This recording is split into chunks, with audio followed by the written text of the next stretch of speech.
So I have logged in using DSC login ID again. Here in the supporting data, we can see one document which we have uploaded, or you can upload multiple documents here. You can see the basic description of your dam. In the dashboard, you can see the score. Here, if you click on the RRSSD form, you will see a summary sheet has been opened. Likewise, now you are seeing only 0 scores has been allotted because we have not started filling this form. So after filling this form, you can see the scoring for each of the section. Here on the fragility index, I'll select technical characteristics. This is the first form. You can see the technical characteristics summary form.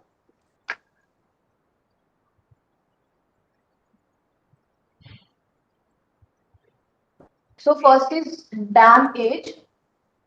अगर आप इसमें देखते हैं this I, if you click on this I, you will see the maximum possible score. For this section, a maximum possible score is 3.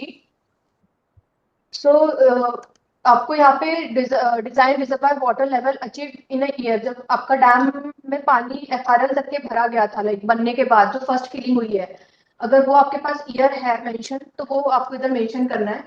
अगर आपके पास वो record में नहीं है, then you can just write the commissioning year of your dam. This data is directly like it's taking directly from Dharma. But if you have your अगर आपका 2009 में भरा गया था डैम, या 2012 में FRL उसकी फर्स्ट फिलिंग अचीव की गई थी, तो आप वो यहाँ पे लिख सकते हैं.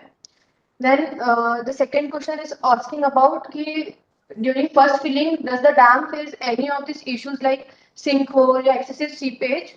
If yes, then if you have any documents or comments like what type of issues the dam has faced during first filling, then you can write here, or if no, you can just proceed. So here I'm writing okay. For this section you have to write particularly अगर dam का मेरा जो commissioning year है, you can write here in the comments. For now I'm just writing okay, but you don't need to write okay. आपको मतलब proper reason देके लिखना है. Second is the inflow design flood. This sections carry 16 marks. So अगर first question पहले तो मैं अगर इसमें पूछ रहा है PMF, SPF और 100 ईयर किस डिजाइन फ्लड के लिए आपका डैम डिजाइन हुआ है, तो अगर मैंने PMF सिलेक्ट किया, तो फर्स्ट इज टॉकिंग अबाउट कि डॉक्यूमेंटेशन ईयर पूछ रहा है कि मेरा जब PMF डिजाइन हुआ था वो क्या 10 साल पहले जो CWC की गाइडलाइन है उसके मतलब रिसेंटली बनाया गया है कि उसकी लाइक पुराना है, या more than 10 years. So if your estimation, the PMF estimation जो आपका जो डॉक्यूमेंट है, if it is less than 10 year or followed by the CWC guideline, you can select it. And the second question is talking about the highest recorded inflow. तो आपको इसमें क्या लिखना है, आपका जो highest recorded inflow अभी तक की जो रिकॉर्ड हुआ है to the PMF वैल्यू, जो डिजाइन आपकी PMF है उसका जो परसेंटेज है, अगर जो less than 5% है, या it is between 5 to 30%, or it is more than 30% of your PMF. तो जो आपके पास डेटा है उसको आप भरिए, यहाँ पे सिलेक्ट करिए पर्टिकुलर फाइल, यहाँ पर अपना highest recorded inflow documentation year comments में मेंशन करिए. डॉक्यूमेंट फाइल आपकी हाइड्रोलॉजी रिपोर्ट है, तो आप यहाँ पे अपलोड कर सकते हैं. And I save this document. आप याद रखिए कि आप अगर कुछ भी, अगर जैसे अगर मैंने इसमें एडिट करना चाहा और मैं पर्टिकुलर एक क्वेश्चन सिलेक्ट कर रही हूँ और मुझे इसको सेव करके ही मूव करना है, नहीं तो क्या होगा फाइनल समरी शीट में it will show it's not saved. तो ध्यान रखिएगा कि आप हर एक शीट को सेव करके ही उसको आगे बढ़े. वेट बैक TC2 आइडियाज जो है कि जब आपके पास एक्सेल बेस्ड टूल था तो उसमें आपको इस शीट में इस शीट में आपको PMF, SPF and 100 year flood तीनों से रिलेटेड इंफॉर्मेशन एक साथ खुलती थी. उसमें आपको उसमें से सेलेक्ट करना होता था. But we have made our web based tool somewhat user friendly and more objective. जो चीज आपके लिए एप्लीकेबल है आप उसको सेलेक्ट करिए, उससे रिलेटेड क्वेश्चनर आपको अपीयर होंगे, उसको आपको भरना होगा. आई में देखिए, आई में कितना मार्क्स है I यहाँ पे। If you have selected PMF, और पीएमएफ में भी अगर आपने बेस्ट ऑप्शन सेलेक्ट किए तो मैक्सिमम पॉसिबल स्कोर आपका 0 मैक्सिमम तो 6 है, बट आपने बेस्ट सेलेक्ट किया तो 0 होगा। 0 होगा।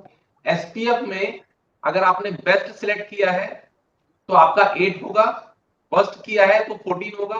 ऐसे 100 ईयर फ्लड में आपका जो वर्स्ट पॉसिबल स्कोर वो 16 होगा। तो डिपेंडिंग अपॉन आपका जिस भी तरह का आइडिया है पीएमएफ एसपीएफ 100 ईयर, उसको सिलेक्ट करने के बाद में रिलेटेड क्वेश्चन आपको मिलेंगे, आप सिर्फ उन्हीं को अटेम्प्ट करेंगे। तो एक्सेल बेस्ड टूल से हमने वेब बेस्ड टूल में ये फंक्शनैलिटी डाली है। Next,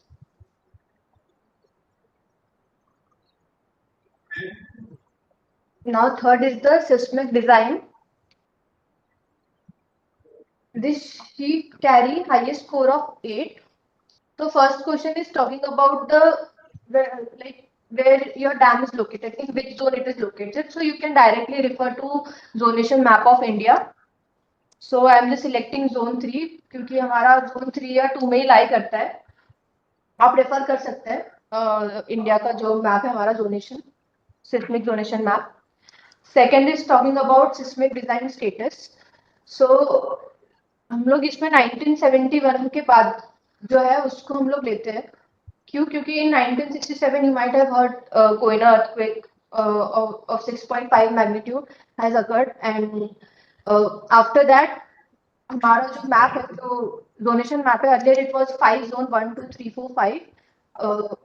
After that Koina incident, we have again revised our IS codes and donation map of India, and it's converted into 4 zone 2 3 4 and 5. So इसलिए हम लोगों ने अपने डिजाइन पैरामीटर्स वगैरह में भी चेंजेस किए। तो इसलिए 1971 एज अ ईयर लेते हैं। अगर आपका डैम डिजाइन उसके अकॉर्डिंग है with the current seismic design standards, so you can select this. But if dam design does not meeting the current design standard, but उसको उस समय जब वो बनाया गया था उस डिजाइन स्टैंडर्ड्स को वो फुलफिल कर रहा था, then you can select based on, you can just directly read simple language में लिखा हुआ है यहाँ पे। So जो भी आपके इसमें कंडीशन एप्लीकेबल होती है आप उसको चूज करिएगा। Third is talking about the defensive measures for seismic hazard. So if it's an embankment dam, जब earthquake आएगा, so what will happen? It will get settled down. So might be overtop करने का chances रहेगा। तो हमें defensive measure should be excessive freeboard, and it should not be a steeper slope. It should be a gradual type of slope, not a steep slope. Likewise, in a concrete dam, good water stop lock, like flexible water stop locks should be provided. Good foundation preparation, good drainage condition should be there, so that these are the defensive measures which should be taken for a particular type of dam. So if this type of defensive measure is taken for your dam, you can select based on that. And you can upload the file if you have carried out the seismic site specific parameter analysis for your dam, or likewise any study if you have conducted, or you have FEM analysis for your dam, you can just upload that file here. Or if you know, like if you don't know, if you are not having any file, you can just write relevant to this, like in which zone it's located, in the comment section also.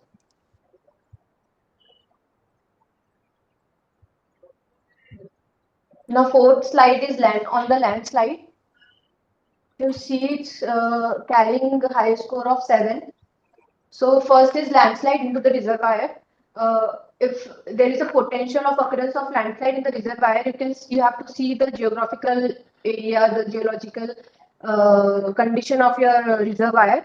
If it is prone to landslide, then you have to fill, or if there is any historical events which have occurred. Likewise, these two section of questions has been asked. First is the potential for occurrence of landslide in the reservoir, or is there any historical evidence? So if there is no historical evidence or no occurrence of landslide in the reservoir, you can fill based on that. Earlier, we have not included this glacial lake outburst flood. After the Tista failure, you might have heard because of the glacial lake outburst, So we have included this part here in this section. For your case, it's not. It should be no glacial lake and no historical lake. For the northern region or northeastern region, they have to go into this. Like they have to see any glacial lakes nearby to their dam or not, and their area. Likewise, they have to see. They have to conduct such studies. Landslide lake outburst floods. So what is this landslide lake outburst flood? If some landslides occur, it will form a natural dam around it, store water. So it have a likely, like highly chances that it will get break. So it will also create a flood or a risk condition for your dam. So if this type of potential is there near your dam, then also you have to select, or any historical evidence of such events were there.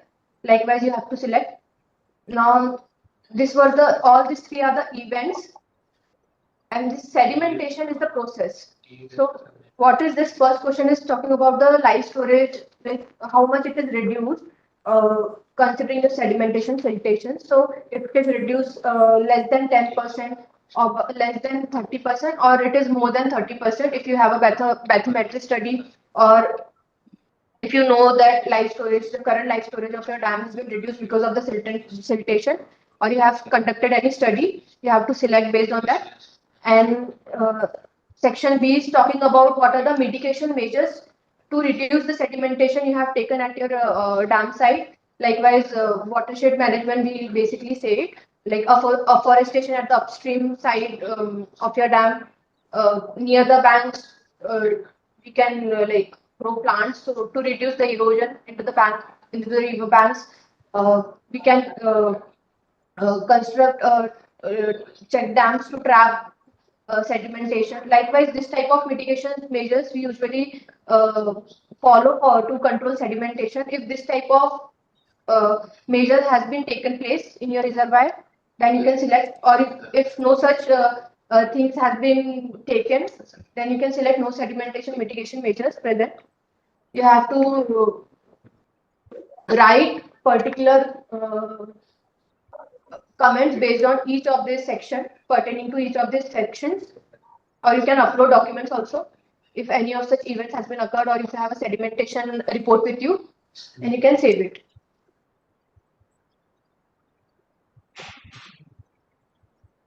Like from here also you can change to the next slide, or from the above also you can directly move on to the next slide. So we have given this like user friendly thing to you. You can go from up also, and from here in the next section you can see the highest score of 3 has been given for each of the component. Like you have to add if your dam is having a saddle dam or a dike, then also you have to include all the section. So here for the demo purpose, I'm just writing a demo length.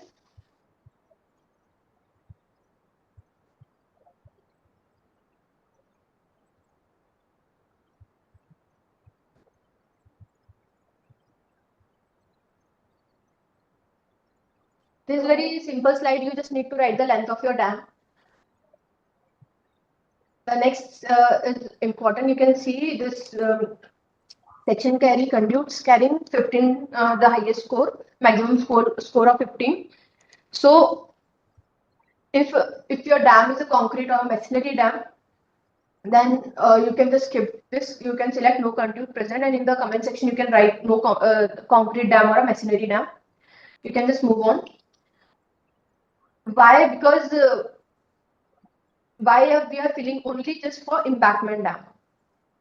Because if a conduit is passing through an earth portion, it will lead to the piping failure. Might be there like likely chances to occur like risk factor for that particular dam.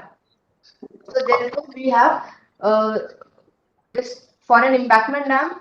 If the conduit is passing through an earth portion, then we have to fill this form. So if no conduit is present, you can select conduit is present and move on. Second option is you are having a concrete conduit and it's having a concrete cradles.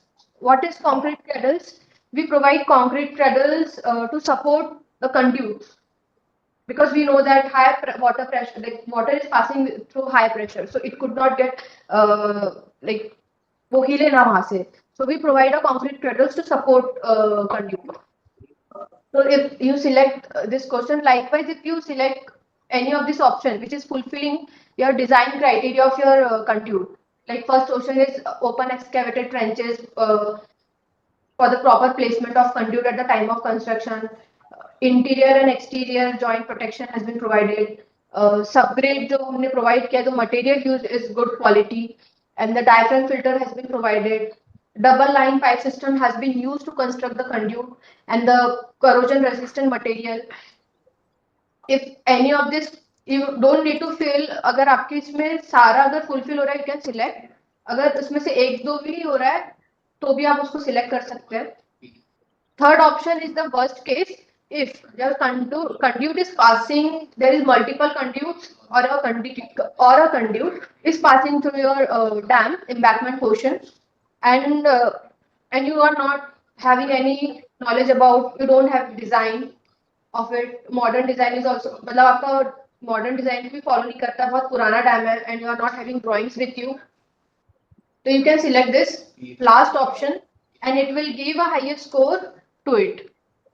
That is 15. And see, a 15 score has been allotted. But you know that मेरा भी conduit तो मेरे dam से pass हो रहा है, but design और उसमें कुछ issue भी नहीं है, और मेरे पास drawings भी नहीं है, तो you want कि मुझे इसको edit करना है. So there is an edit final score option available here. It's available in each of the section which we have seen earlier. So here, if you want to change, you can write now, like I say कि मुझे इसको कम score देना है, मैं 15 score नहीं देना चाह रही हूँ, तो उसके लिए मैं इसमें 12 लिखती हूँ. But I need to give a proper justification, proper remarks to why I am changing it from 15 to 12.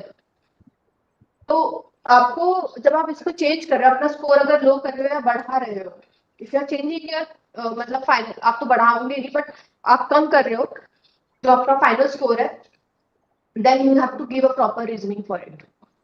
I'll say save score first and then move next. Now the next is the filter.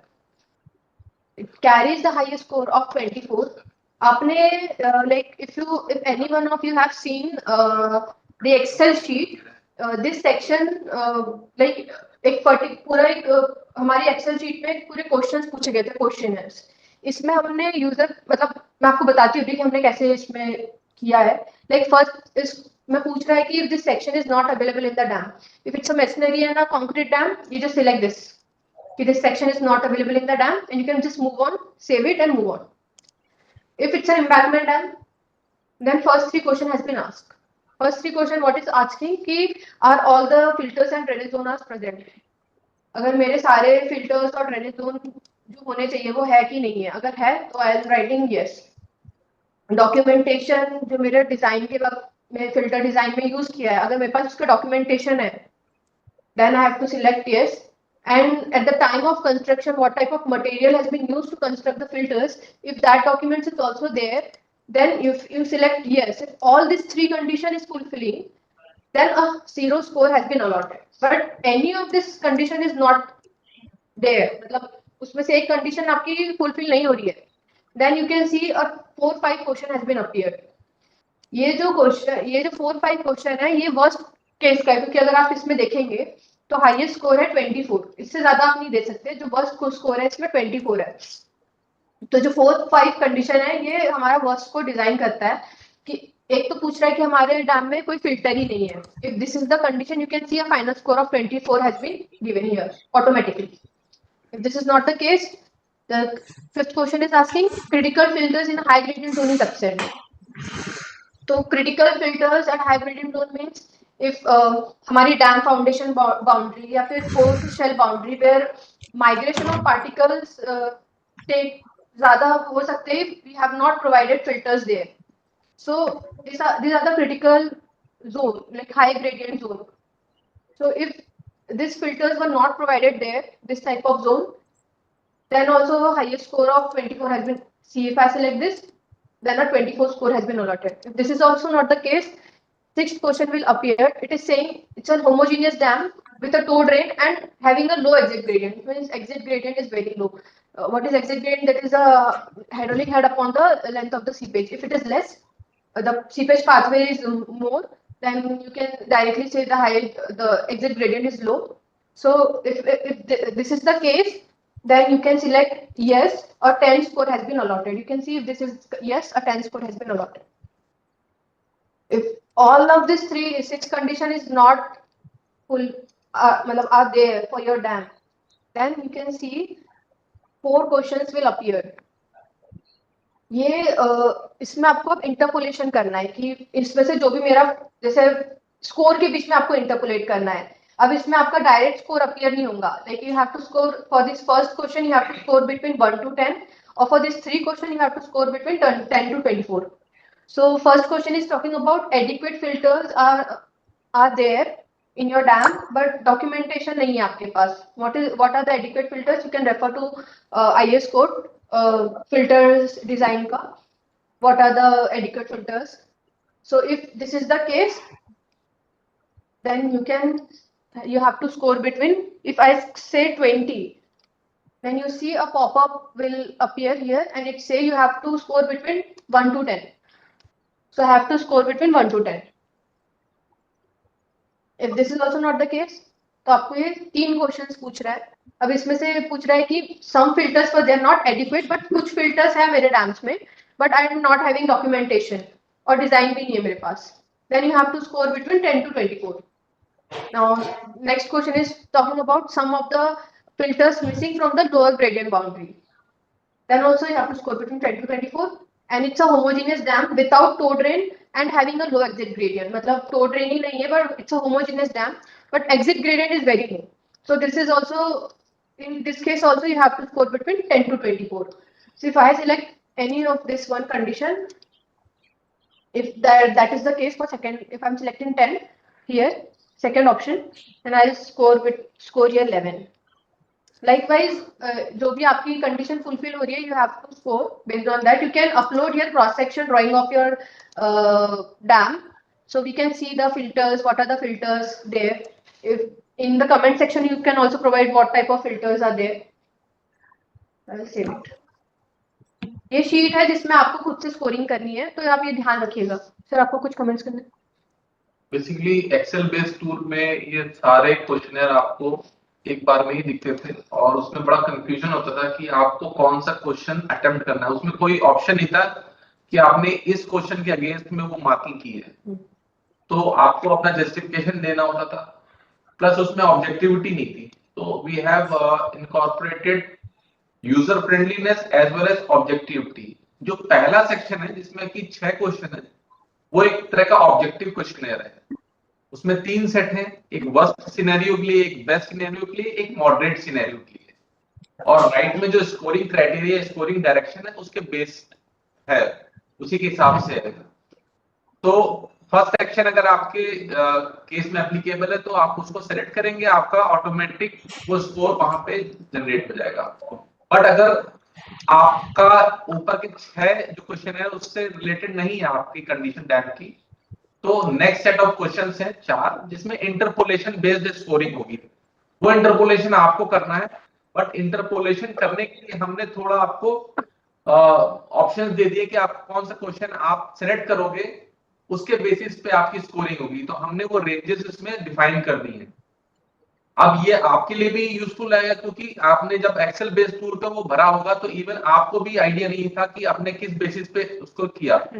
और हमने ये भी देखा कि बहुत सारे जिन्होंने dam अपने आरएससी फॉर्म भरे हुए हैं डैम ओनर्स ने, उन्होंने सपोर्टिंग डॉक्यूमेंट भी नहीं लगाया बट स्कोरिंग दे दी. अब स्कोरिंग किसके बेसिस पे है?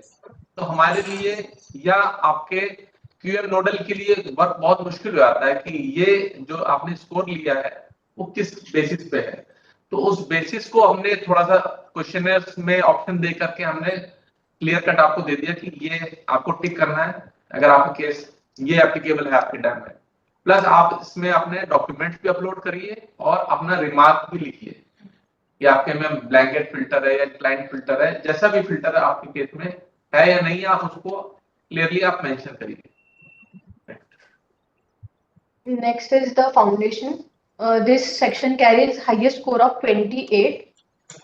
तो अगर आप देख रहे होंगे तो this is bedrock overburden both.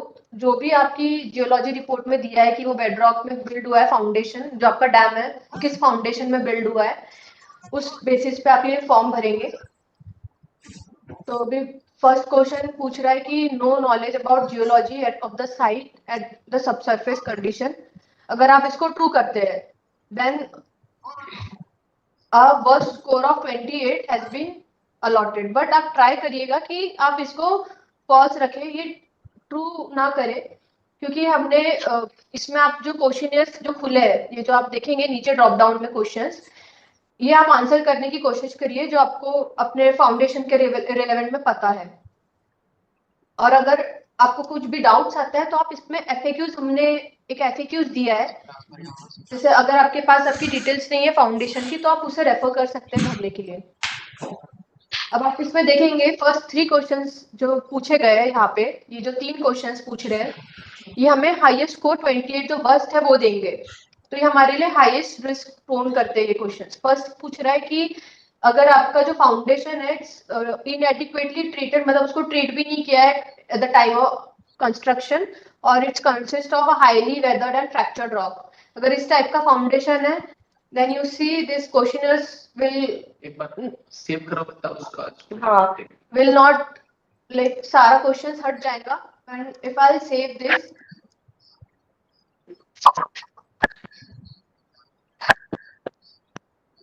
28 score will get appear here।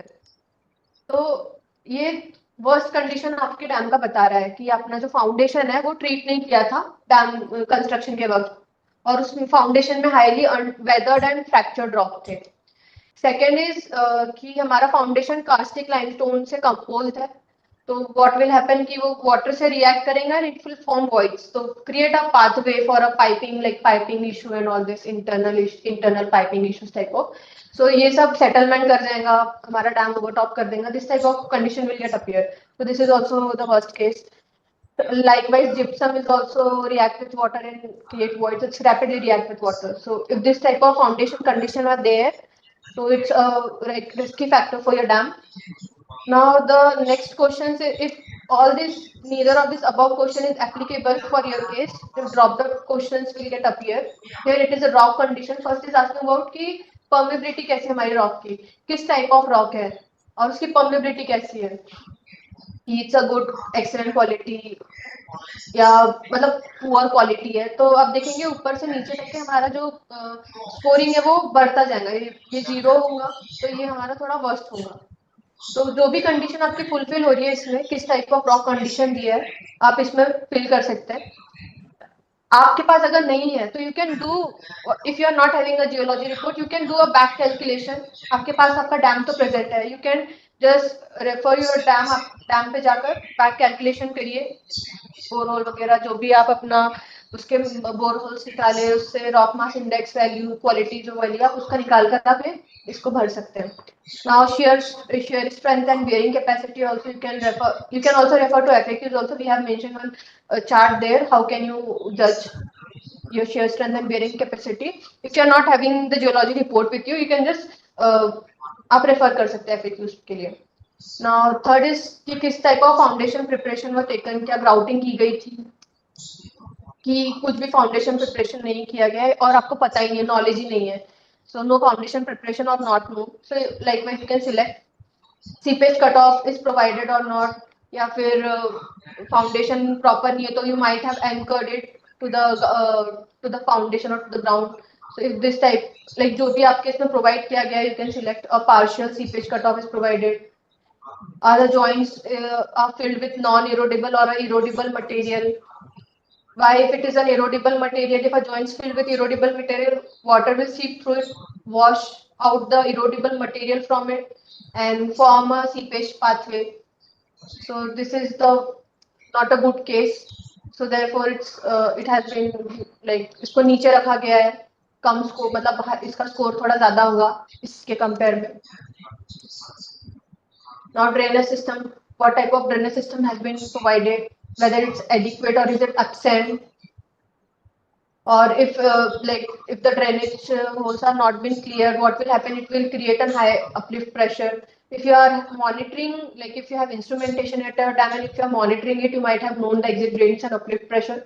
Or if not, then you can see the downstream slope of your dam. If it's changing with respect to the change in water reservoir level, you can see the dampness of the downstream slope. Likewise, you can judge what should be the exit gradient, and uplift pressure you can judge by if the drainage system has been clogged.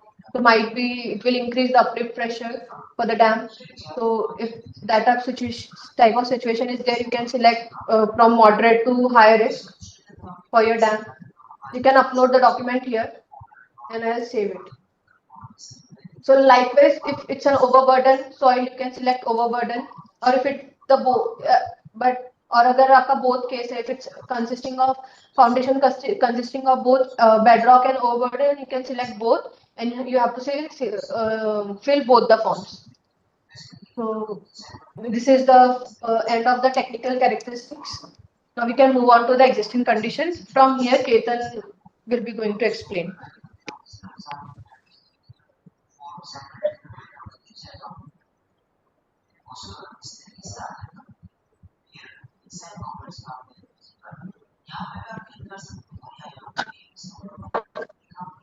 तो PC की सारी sheets आपने देख ली कैसे fill करनी है।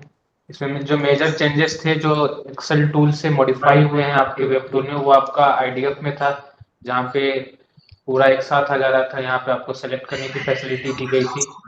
EC6 में एक मेजर अपडेट हुआ है कि आपने देखा होगा जब आपने एक्सेल टूल यूज किया होगा कि 3 रोज आते थे और 3 रोज में बहुत सारे स्टेटमेंट्स थे और जनरली यूजर्स को काफी परेशानी होती थी उसको फिल करने में। यहाँ पे इसको मॉडिफाई कर दिया गया है।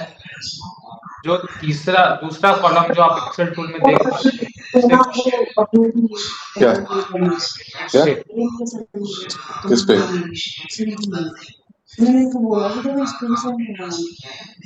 ड्रॉप पे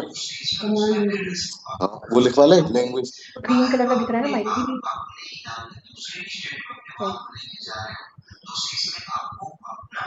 तो यहाँ पे इसको आपको फैसिलिटी दे दी गई कि वो जो दूसरे कॉलम में 3-4 ऑप्शन अपीयर हो रहे थे वो तभी अपीयर होंगे जब आप दूसरे ऑप्शन को क्लिक करेंगे। एडिट कर। यहाँ पे मैंने एडिट किया तो ये देखिए, हाँ अब आप देख सकते हैं यदि कोई कंडीशन नहीं है मैं इस पर क्लिक करके आगे बढ़ सकता हूँ। डायरेक्ट कांटेक्ट में मैं इस पर क्लिक करके मेरा स्कोर फाइनल हो जाएगा। जब मैं इस पर क्लिक करूंगा तभी ये सारे ऑप्शन अपीयर हो रहे हैं। एक्सेल टूल में क्या होता था कि ये सारे ऑप्शन भी आपको पहली बार में ही दिख जाते थे। तो जिनका ये वाला केस रहता था वो भी इन ऑप्शंस को टिक करते थे और जिनका ये वाला केस रहता था वो भी इन ऑप्शंस को टिक करते थे। तो ये एनॉमली आपके इस वेब टूल में एलिमिनेट हो गई। जब हम वर्क कर रहे थे तो उसमें हमको ऐसी बहुत सी एनॉमलीज मिली थी। बिल्कुल क्यूएम करने वाले जो भी लोग हैं उनके लिए इस टूल से उनको हेल्प मिल जाएगी कि 50% तो एनॉमलीज अपने आप रेक्टिफाई हो जाते हैं। बिल्कुल, तो इसको हमने चूंकि एडिट बटन पर दबा दिया था, सेव करते हैं।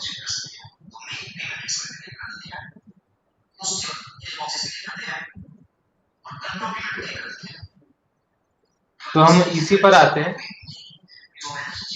ठीक है, ये आपकी इसी की समरी शीट है जो आपने एक्सेल टूल में भी देखी होगी। अब हम यहाँ पर EC1 से स्टार्ट करेंगे।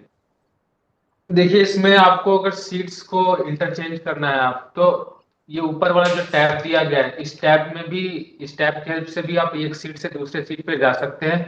और यहाँ पे जो वर्टिकल कॉलम है ऑरेंज कलर का, यहाँ से भी आप एक सीट से दूसरे सीट पर जा सकते हैं। तीसरा तरीका है यहाँ पर आप सेव करके नेक्स्ट क्लिक करके एक सीट से दूसरे सीट पर जा सकते हैं।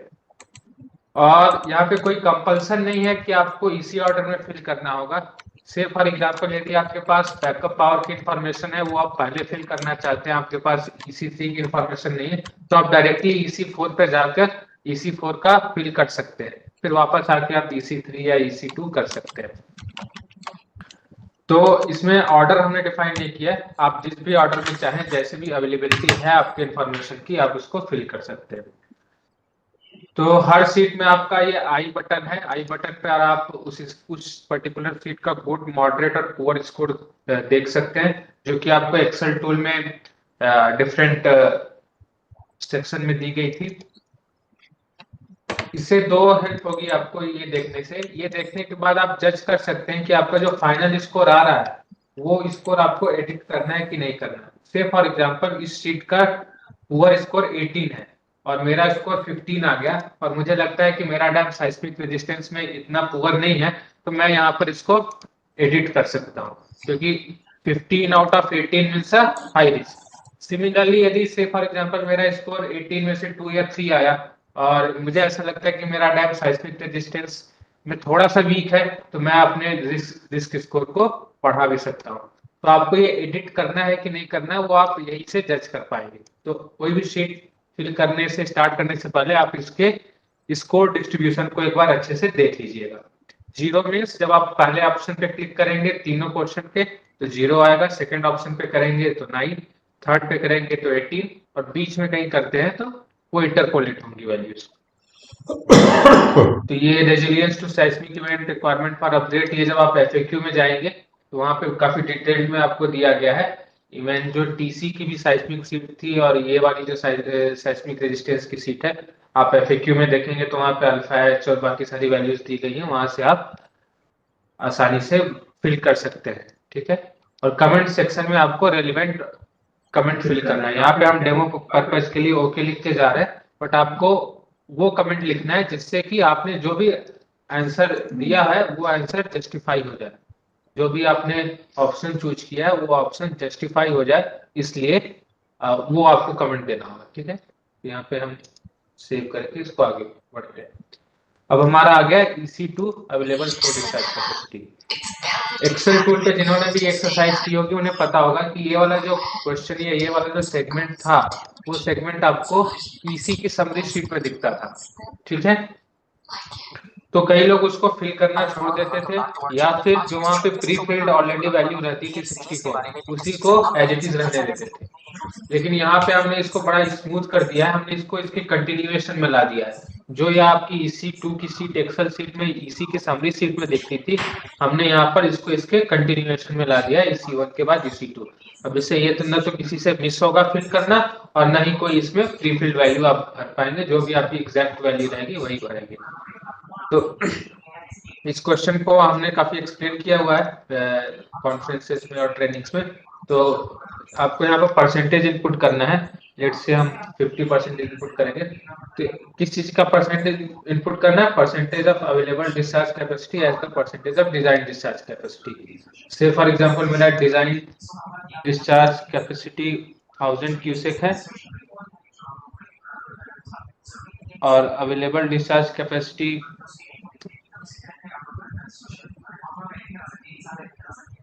500 है, तो मेरी वैल्यू कितनी हो जाएगी? 50 हो जाएगी।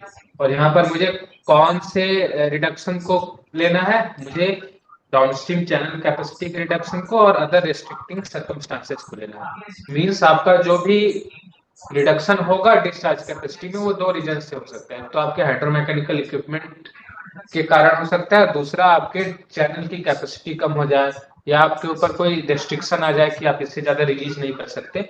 वही वाले फैक्टर्स आपको कंसीडर करने हैं इस सीट के लिए, चैनल कैपेसिटी और अदर इंटरवेंशन। यहाँ पे आपने परसेंटेज लिखा, कमेंट लिखा और इसको सेव कर देंगे तो इसके अकॉर्डिंग हमें स्कोर मिल जाएगा। तो 50% टू 70% के लिए 50 है, तो मुझे यहाँ पर 50 मिल जाएगा।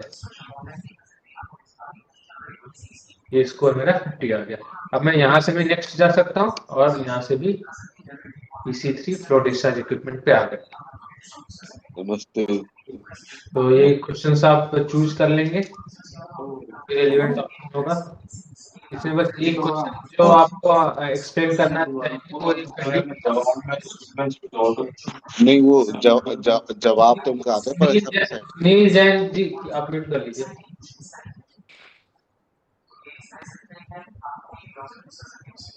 तो इसमें बस एक सेगमेंट जो आपको एक्सप्लेन करना चाहेंगे वो कंड्यूट वाला है। जो आपने टीसी सेक्शन में कंड्यूट देखा था, वो कंड्यूट बेसिकली आपकी कंड्यूट के डिजाइन पे वो शीट थी कि आपका कंड्यूट कैसा डिजाइन किया गया है ताकि वो कोई भी पाइपिंग या सीपेज कंडीशन को ना प्रोड्यूस कर पाए। लेकिन यहाँ पर जो कंड्यूट सेक्शन है उससे हम ये जानना चाहते हैं कि क्या आपका कंड्यूट इसी आईडीएफ को पास करने के कैपेबल है कि नहीं। से फॉर एग्जांपल यदि आपका डिस्चार्ज कैपेसिटी 1000 क्यूसेक है और आप पूरा का पूरा 1000 क्यूसेक अपने स्पिलवे से ही डिस्चार्ज करते हैं, तो आप ये फर्स्ट ऑप्शन चूज करेंगे कि नो कंड्यूट और conduits are not required to the pass IDF. लेकिन आपने कुछ ऐसा प्रोविजन किया है कि आप 1000 में से 800 स्पिलवे से करते हैं, 200 अपने कंड्यूट से करते हैं, तो उन केसेस में आपको सेकेंड, थर्ड और फोर्थ ऑप्शन में से जो भी रेलिवेंट ऑप्शन है वो चूज करना पड़ेगा। ठीक है, से फॉर एग्जांपल मैंने कुछ ऐसा डिजाइन किया है कि मैं 90% स्पिलवे से पास करूंगा और 10% अपने कंड्यूट से, लेकिन एट प्रेजेंट मेरा कंड्यूट वो 10% डिस्चार्ज पास नहीं कर पा रहा है, तो मैं चौथा ऑप्शन क्लिक करूंगा।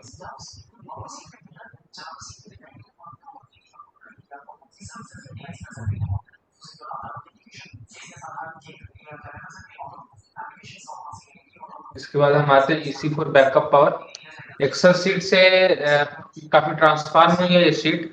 एक्सेल सीट में आपने देखा होगा कि यहाँ पर दो सेट ऑफ क्वेश्चन थे, एक डैम साइट अंडर कंसिडरेशन का और एक डैम नेबरिंग साइट का। तो वहां पे लोग कंपेल हो जाते थे दोनों सेक्शन फिल करने के लिए, और मेजॉरिटी ऑफ द केसेस में लोग दोनों सेक्शन फिल भी करते थे, जो कि इरानियस था, क्योंकि यदि हम मेरे डैम साइट पे ही अगर बैकअप पावर है तो मुझे जरूरत ही नहीं है मैं नेबरिंग साइट पर जाऊं। तो उस एनोमली को भी यहाँ पे एलिमिनेट कर दिया गया है आपके वेब टूल में। तो जैसे ही आप बोलेंगे कि आपके पास साइट पे ही बैकअप पावर है, तो आपसे नेबरिंग साइट का कोई क्वेश्चन नहीं पूछा जाएगा, लेकिन फर्स्ट या सेकंड ऑप्शन पर क्लिक करेंगे तो नेबरिंग साइट का कोई भी क्वेश्चन नहीं पूछा जाएगा। नेबरिंग साइट का क्वेश्चन आपसे तभी पूछा जाएगा जब आप ये बोलते हैं कि आपके साइट पे कोई बैकअप पावर है। जैसे आप थर्ड ऑप्शन क्लिक करेंगे, नेबरिंग साइट वाला सेक्शन आपके पास ओपन होके आ जाएगा। ठीक है,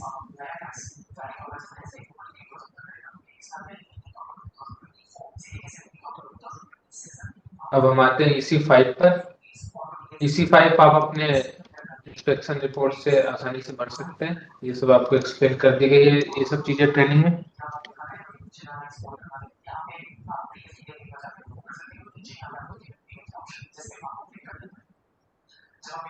Now we will move to EC6 concrete gravity dam. देखिए ये जो ट्रेनिंग हम दे रहे हैं हर स्टेट को अलग अलग, उस ट्रेनिंग का पर्पज है कि आपको इस वेब टूल से वेल कन्वर्सेंट करना है। आप सभी को एक्सेल टूल पर ट्रेनिंग दे दी गई है, तो डिटेल्ड हम क्वेश्चंस के डिटेल में नहीं जाएंगे।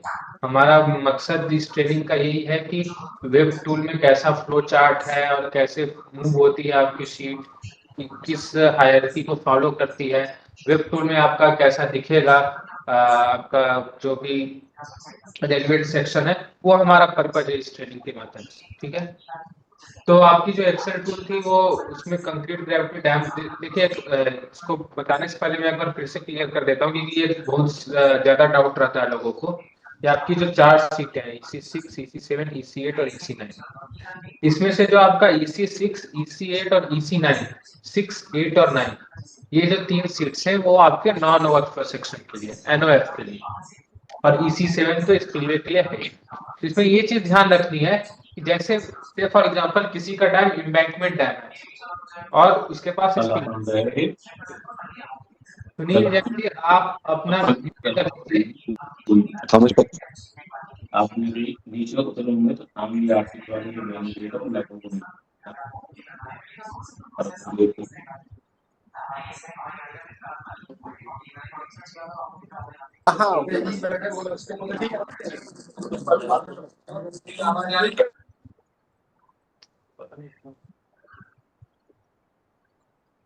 तो देखिए स्पिलवे तो सारे डैम्स का कंक्रीट या मेसनरी का ही होता है। तो आपका इररेस्पेक्टिव ऑफ आपका डैम NOF है, आपका NOF एम्बैंकमेंट है या आपका NOF कंक्रीट है, यदि आपके पास स्पिलवे सेक्शन है तो आपको EC7 तो फिल करना ही होगा। EC6, EC8 और EC9 में आपको चूज करना होगा कि आपका NOF जिस भी सेक्शन को करता है कंटेन, उस पर्टिकुलर सेक्शन को आपको फिल करना होगा। लेकिन यदि आपका से फॉर एग्जांपल एनओएफ कंपोजिट डैम का है तो आपको एक से ज्यादा सेक्शन भी फिल करने पड़ सकते हैं। तो यहाँ पर अगर आपका डैम एम्बैंकमेंट डैम है एनओएफ और आपके पास से फॉर एग्जांपल स्पिलवे है, तो आपके पास कोई भी कंक्रीट ग्रेविटी डैम का कंपोनेंट नहीं है, तो आप उस केस में सीधे ये ऑप्शन क्लिक करेंगे और ये सीट आपके लिए डिसेबल हो जाएगी और आप सीधे यहाँ पर कमेंट में ये डाल करके कि आपके पास कोई भी एनओएफ ग्रेविटी डैम नहीं है, आप सीधे आगे बढ़ सकते हैं। ठीक है, लेकिन यदि आपका एनओएफ कंक्रीट सेक्शन को कंटेन करता है तो आपको ये सीट फिल करनी पड़ेगी, पूरी की पूरी सीट।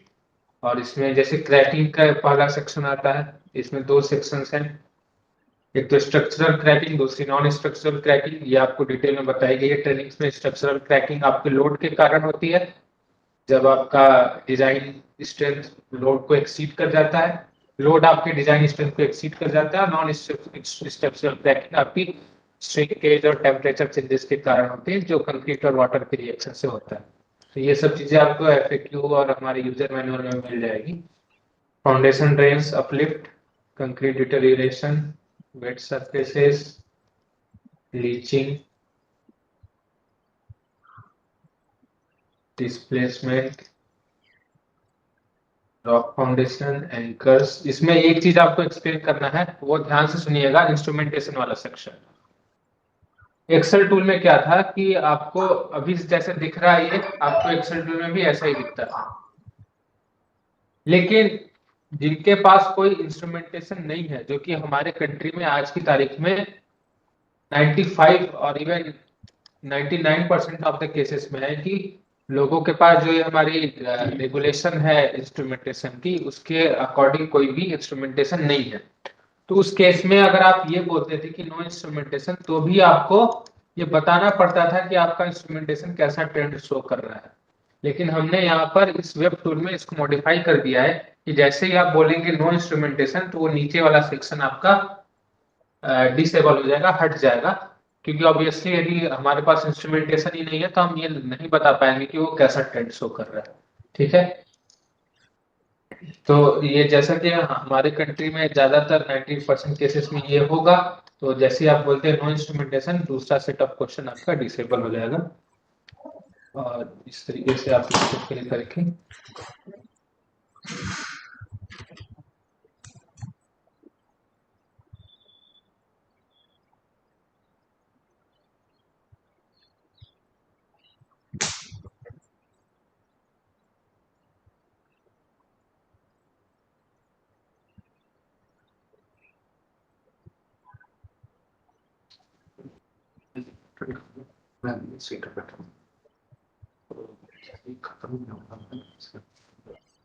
ठीक है। थोड़ा नेट स्लो इसलिए हमें टाइम लग रहा है। हाँ, अब हम EC7 पर आ गए। EC7 में भी से फॉर एग्जांपल आपका जो डैम है या जो भी स्ट्रक्चर है, उसमें वाटर रिलीज का कोई स्पिलवे स्ट्रक्चर नहीं, जैसा कि हम टैंक्स में ज्यादातर देखते हैं। टैंक्स या बंदी टाइप के जो स्ट्रक्चर होते हैं, उसमें स्पिलवे स्ट्रक्चर नहीं होता। तो आप ये ऑप्शन क्लिक कर देंगे तो स्पिलवे के सारे क्वेश्चन आपके हट जाएंगे। यदि आपके पास स्पिलवे है जहाँ से आप वाटर को रिलीज करते हैं, तो ये आपको फिल करना पड़ेगा। ये सारे क्वेश्चन डिटेल में ट्रेनिंग्स में बताए गए हैं। ट्रेनिंग दो ट्रेनिंग्स तो जैसे आज MP का हो रहा है, तो MP की 2 फिजिकल ट्रेनिंग हुई है। हमने एक ऑनलाइन ट्रेनिंग की रिकॉर्डिंग भी शेयर की है, तो वहां से आप इसको सीख सकते हैं कि कैसे फिल करना है।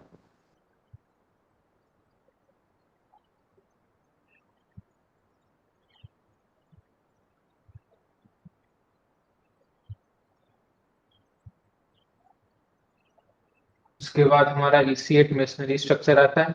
इसमें भी ये प्रोविजन है, यदि आपके एनओएफ मेशनरी नहीं कंटेन करता तो आप ये क्लिक कर देंगे, आपके क्वेश्चन हट जाएंगे। अगर है तो आपको ये सारा फिल करना पड़ेगा।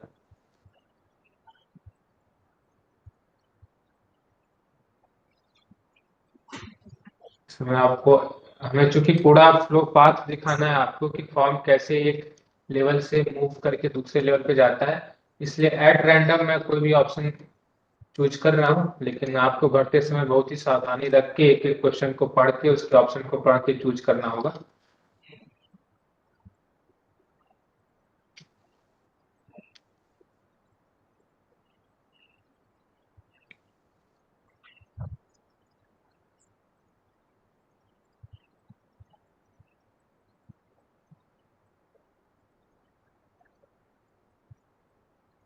इसके बाद हमारा EC9 आता है।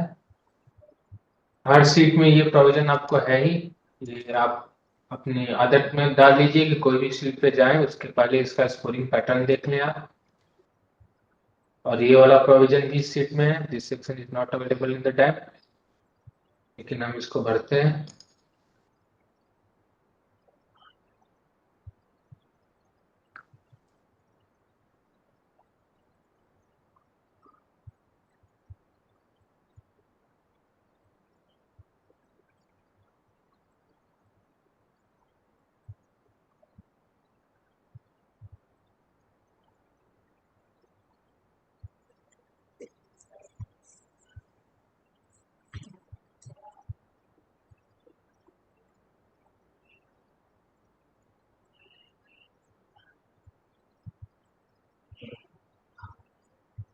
अब हम EC10 पर आ गए। तो आपने जिन्होंने भी एक्सेल सीट पे एक्सरसाइज की होगी उन्हें पता होगा कि एक्सेल सीट की समरी वाले पेज पे, फ्रंट पेज पे आपको दो क्वेश्चन पूछे जाते थे। This dam classified as a class A structure और can the dam reach cause cascading failure. तो उन दोनों क्वेश्चन को हमने एक्सेल सीट में, जो वो समरी सीट में आती थी, हमने उसको इसी सेक्शन में ला दिया है। हालांकि इसका मीनिंग पहले की तरह ही सेम है और इन दोनों क्वेश्चन के आंसर आपकी स्कोरिंग पे कोई भी इफेक्ट नहीं डालते। जैसे आप यहाँ पे यस या नो डालें, ये आपकी स्कोरिंग पे कोई इम्पैक्ट नहीं डालता। और दूसरी बात, ये भले ही आपके स्कोरिंग पे कोई इम्पैक्ट नहीं करता, लेकिन आपके टाइम में क्लास ए स्ट्रक्चर है या कैस्केडिंग फेलियर कॉज करता है, तो वो हमारे सिस्टम में वो इशू फ्लैग हो जाएगा कि out of this much number of times ये X number of times the class A structure and these times cause cascading failure। तो वो हम अपने पर्पज के लिए हमने ये क्वेश्चन फ्रेम किए, बट आपकी स्कोरिंग पे इन दोनों क्वेश्चन का कोई इम्पैक्ट नहीं। तो इस तरीके से हमारा इसी सेक्शन फिल हो गया पूरा, EC10 तक। अब हम कहाँ जाएंगे? SP पे। SP सीट और भी आसान है और इसका वेटेज भी कम है। जल्दी से, क्योंकि ये क्वेश्चन बहुत ही आसान है और बार बार आपको ट्रेनिंग दी जा चुकी है, तो सेम चीज इज नॉट वर्थ रिपीटिंग।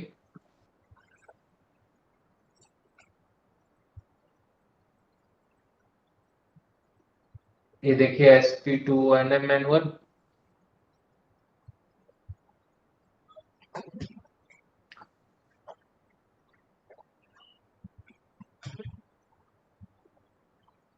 अब देखिए ONM मैनुअल वाला सीट भी आपके एक्सेल सीट से काफी मॉडिफाई हो गया है। एक तो ऑप्शन, पहला बेस्ट ऑप्शन है कि आपने करंट गाइडलाइंस के अकॉर्डिंग ONM मैनुअल बनाई और पब्लिश कर दी। फर्स्ट ऑप्शन है आपके पास ONM मैनुअल है ही नहीं। बीच वाला ऑप्शन है कि आपके पास ONM मैनुअल तो है बट वो not as per the guideline है। तो ठीक है, ONM मैनुअल है आपके पास, not as per the guideline है, तो आपके ONM मैनुअल में क्या क्या चीजें कंटेंट है। तो जैसे आप ये सेकंड ऑप्शन पर क्लिक करेंगे, एक सेट ऑफ स्टेटमेंट्स आपके सामने अपीयर हो जाएंगे कि आपके ONM मैनुअल में कौन सी इंफॉर्मेशन पर्टेन करती है। तो जितना ज्यादा इंफॉर्मेशन रहेगा उतना आपका रिस्क स्कोर कम होता जाएगा। तो ये वाले स्टेटमेंट आपको तभी अपीयर होंगे जब आप सेकंड ऑप्शन पर क्लिक करेंगे। आप सीधे फर्स्ट या थर्ड पे क्लिक कर देंगे तो आपका असेसमेंट वहीं पे कंप्लीट हो जाएगा। तो जस्ट लाइक इसका स्ट्रक्चर ऐसा ही है जैसा कंड्यूट की शीट का था। और एक्सेल शीट में जो अनोमली थी, लोग पहले ऑप्शन पर भी क्लिक कर देते थे और इस पे भी क्लिक कर देते थे, क्योंकि ये सारे ऑप्शन भी एक्सेल शीट में एक साथ अपीयर होते थे, पूरा का पूरा पेज अपीयर होता था। लेकिन यहाँ पे हमने क्या किया, ये वाले स्टेटमेंट आपको तभी अपीयर होंगे जब आप सेकंड ऑप्शन पर क्लिक करेंगे। तो बहुत ही ज्यादा हमने, वेब टूल ने क्या किया, आपके एक्सेल टूल को यूजर फ्रेंडली बना दिया। ठीक है, इसको सेव करते हुए हम आगे बढ़ेंगे। SP3 इमरजेंसी एक्शन प्लान, ये भी देखिए, जैसे आप बोलेंगे कि आपके पास EAP नहीं है, तो ऑब्वियसली आपके पास EAP नहीं है तो ये सारी इंफॉर्मेशन तो कहाँ से आएगी, EAP है ही नहीं।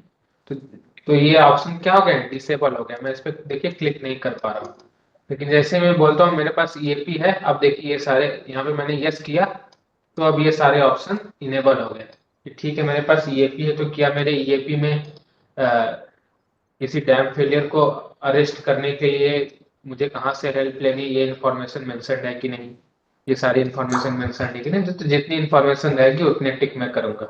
ठीक, तो जैसे आपके एक्सेल टूल में क्या होता था, ये सारे स्टेटमेंट आ जाते थे, लोग नो पर भी क्लिक कर देते थे और इस पर भी क्लिक कर देते थे। वो सारी चीजें आपकी यहाँ पे मॉडिफाई होगी।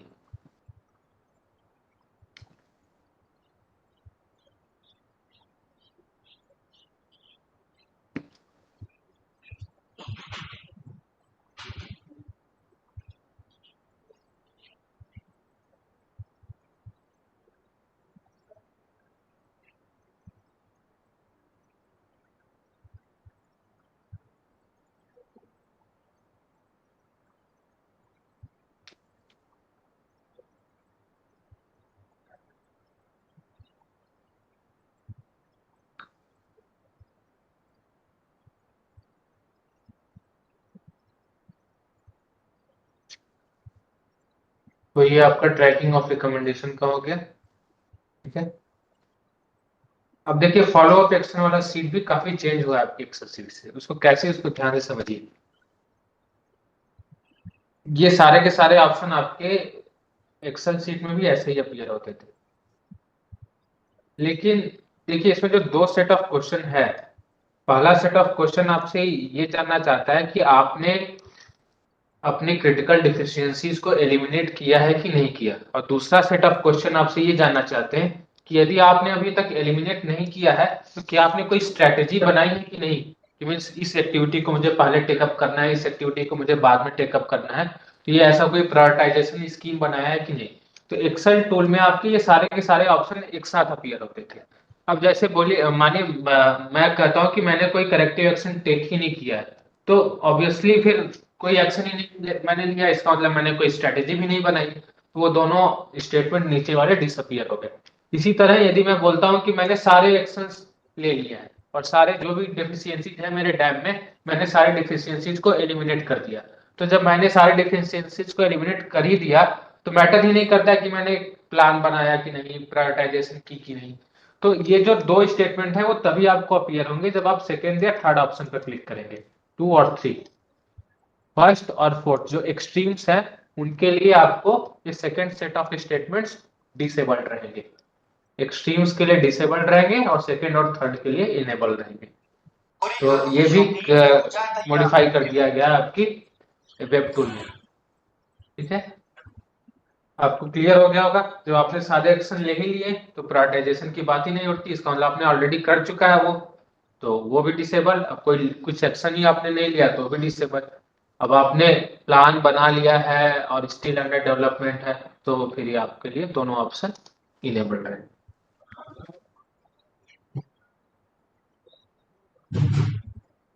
अब हम आते हैं SP8 river operation, river system operation. ये सीट भी बहुत ही ज्यादा मॉडिफाई हुई है आपके एक्सेल सीट से, और इसको थोड़ा ध्यान से देखिएगा इसमें क्या क्या मॉडिफिकेशंस आए हैं। देखिए इसमें हम पहले तो पर्पज क्या है इस सीट का, इस सीट का पर्पज ये जानना है कि आपके डैम के रिलीजेस क्या आपके अपस्ट्रीम और डाउनस्ट्रीम के साथ कॉरेस्पॉन्डेंस होते हैं कि नहीं, ताकि एक बेटर मैनेजमेंट हो सके, बेटर रिजर्वायर ऑपरेशन हो सके। दूसरा, क्या आपके पास प्रॉपर फोरकास्टिंग मैकेनिज्म है कि नहीं। तो ये सब चीजें जाननी इस सीट के थ्रू हम ये सब चीजें जानने चाहते हैं। तो इसके लिए आपने एक्सेल सीट में देखा होगा कि एक बहुत बड़ा सा सीट खुल जाता था जिसमें n नंबर ऑफ क्वेश्चंस होते थे। अब वो क्वेश्चंस तो अलग अलग सेट ऑफ कंडीशन के लिए अलग अलग क्वेश्चन होने चाहिए, लेकिन चूंकि आपके एक्सेल सीट में सारे क्वेश्चन एक साथ अपीयर हो जाते थे, यूजर को कंफ्यूजन होता था कि मुझे किस क्वेश्चन को टेकअप करना है, कौन सा क्वेश्चन मेरे पर्टिकुलर केस के लिए रेलिवेंट है, कौन सा क्वेश्चन मेरे पर्टिकुलर केस के लिए रेलिवेंट नहीं है। ये आप लोग को डिसाइड करने में काफी दिक्कत होती थी। जब हमने ये एक्सरसाइज कंडक्ट की तो ये नोटिस किया, तो उस डिफिकल्टी को यहाँ पे हटाया गया है। कैसे हटाया गया है, हम वो जो दोनों सेट ऑफ कंडीशंस हैं, पहला कंडीशन क्या था कि आपका स्पिलवे गेटेड है या अनगेटेड है, और दूसरा कंडीशन क्या था कि क्या आपका डैम एक ही डैम है पूरे रिवर सिस्टम में या मल्टीपल डैम्स है। इन दोनों स्टेटमेंट्स को हम पहले ही पूछ ले रहे हैं, और जो भी कंडीशन ट्रू है हम वही वाले रेलिवेंट क्वेश्चन पूछ रहे हैं। ठीक है, तो मैं आपको दिखाता हूं। पहले हम ये बोलते हैं कि अब मेरा स्पिलवे अनगेटेड है, हाँ यस मेरा स्पिलवे अनगेटेड है। अब मुझे बताना होगा कि क्या मेरा स्पिलवे ओनली डैम है या फिर मल्टीपल डैम। मैंने यस कर दिया, एक तो मेरा स्पिलवे अनगेटेड है, यानी कि मेरे स्पिलवे में कोई गेट नहीं, मेरा कोई कंट्रोल नहीं है, और दूसरा मेरा डैम एक ही डैम है, तो ऑब्वियसली मुझे किसी से कॉरेस्पॉन्डेंस और कोऑर्डिनेशन करने की जरूरत भी नहीं है, और मेरा कोई कंट्रोल भी नहीं है उसके ऊपर, तो आपसे फर्दर कोई क्वेश्चन नहीं पूछा जाएगा, आपका असेसमेंट कंप्लीट हो जाएगा। अब मान लीजिए मैं यहाँ पे नो बोलता हूँ कि मेरा डैम एक ही डैम नहीं कई सारे डैम है, तो मुझे ये 2 सेट ऑफ क्वेश्चंस अपीयर होगा। ठीक, ये हो गया। अब मैं इसको नो करता हूँ कि मेरा डैम अनगेटेड नहीं है, मेरा स्पिलवे गेटेड है। मेरा स्पिलवे गेटेड है, फिर से मुझे बताना पड़ेगा कि ओनली डैम है या मल्टीपल डैम है। ओनली डैम के लिए ये क्वेश्चन आ रहे हैं, और मल्टीपल डैम के लिए आपको ये क्वेश्चन आ रहे हैं। तो आपने देखा कितना अच्छा सिंप्लीफाई कर दिया गया, जो भी आपके केस के लिए रेलिवेंट पोर्शन है वही रेलिवेंट क्वेश्चन आपको अपीयर होंगे, आपको जो भी इररिलेवेंट है वो आपको दिखेगा ही। तो आपसे ऐसा क्यों हो रहा है, क्योंकि हम आप कंडीशन पहले ही आपसे पूछ ले रहे हैं कि आपका डैम किस कंडीशन को फुलफिल करता है, और वही क्वेश्चन आपको अपीयर होगा। ये हमने ओके किया। ये इस तरीके से हमारा एसपी पूरा हो गया। अब हम पोटेंशियल इम्पैक्ट पे जाएंगे। ये पूरी की पूरी सीट एसटीएसओ लेवल तक, मीन्स नीचे की हायरार्की से होते हुए इस शीट को पर्पसफुली अभी हमने फ्रीज किया हुआ है कि ये डेटा ऑटोमेटिकली भरा जाएगा। इसके लिए हमने एक सेपरेट प्रोजेक्ट किया है सीडैक के साथ, और सीडैक सभी जितने भी हमारे ओवरऑल इंडिया में जितने भी स्पेसिफाइड है उन सभी का रैपिड डैम ब्रेक एनालिसिस करके वो प्रोवाइड करेंगे पीआर वैल्यू। वो पीआर वैल्यू ऑटोमेटिकली इसमें फेच हो जाएगी, इसमें आपको कुछ नहीं करना होगा। तो किसी भी जैसे ही वो PR value dam break analysis हो जाती है उसके बाद ऑटोमेटिकली इसमें फेच हो जाएगी। इसमें आपको कुछ नहीं करना है, आपको वेट भी नहीं करना है। आपको इस शीट को छोड़कर बाकी सारे ऑप्शन आपको सारे शीट्स फिल करनी होंगी, ये आपने छोड़ना है इसको, इसमें कुछ भी आपको कंसिडरेशन नहीं है। ठीक है, तो ये अभी आपके लिए जैसे ही आपका सीट अप्रूव होके ऊपर एनडीएससी लेवल पे आ जाएगा और हमें वो डेटा अवेलेबल हो जाएगा, तो हम ये वहां से थ्रू सीडैक के टूल से फेच कर लेंगे वो वैल्यू। लेकिन आपको PI2 और PI3 मैंडेटरीली फिल करना ही करना है। ठीक है, ऐसा नहीं कि आपको पूरा का पूरा PI सेक्शन ही स्किप करना है। तो आप ये एनवायरमेंटल प्रोटेक्शन वाली शीट फिल करेंगे, और जो आपका सोशियो इकोनॉमिक है वो आप ये सारा पूरा PI फिल करेंगे, तो ये आपका एक्सरसाइज कंप्लीट माना जाएगा। तो ये हमारा सोशियो इकोनॉमिक वाला हो गया।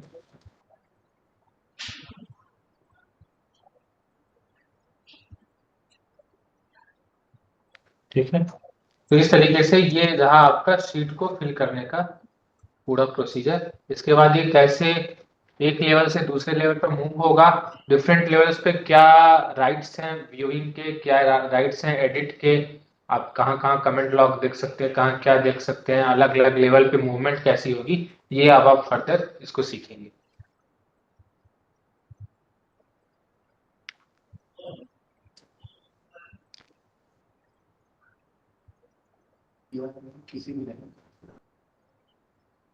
तो आप यहाँ पे एंड पे देखेंगे प्रीव्यू। तो जैसे हमने स्टार्टिंग में देखा था, हमारी जो समरी शीट थी उसमें सब में 0 स्कोर आ रहा था। अब आप देखेंगे कि हमारे स्कोर्स फिलअप किए, जो हमने अभी शीट भरा उसमें हमें इसमें स्कोर्स दिख रहे हैं, इसमें परसेंटेज, मैक्सिमम स्कोर, तो ये आपको दिखेगा। यहाँ पे आप जनरेट ग्राफ्स में देख सकते हैं कि किस पोर्शन, किस सेक्शन में ज्यादा स्कोरिंग हुई है। इसमें आप देख सकते हैं कि EC2 में ज्यादा स्कोर है, PI3 में ज्यादा स्कोर है।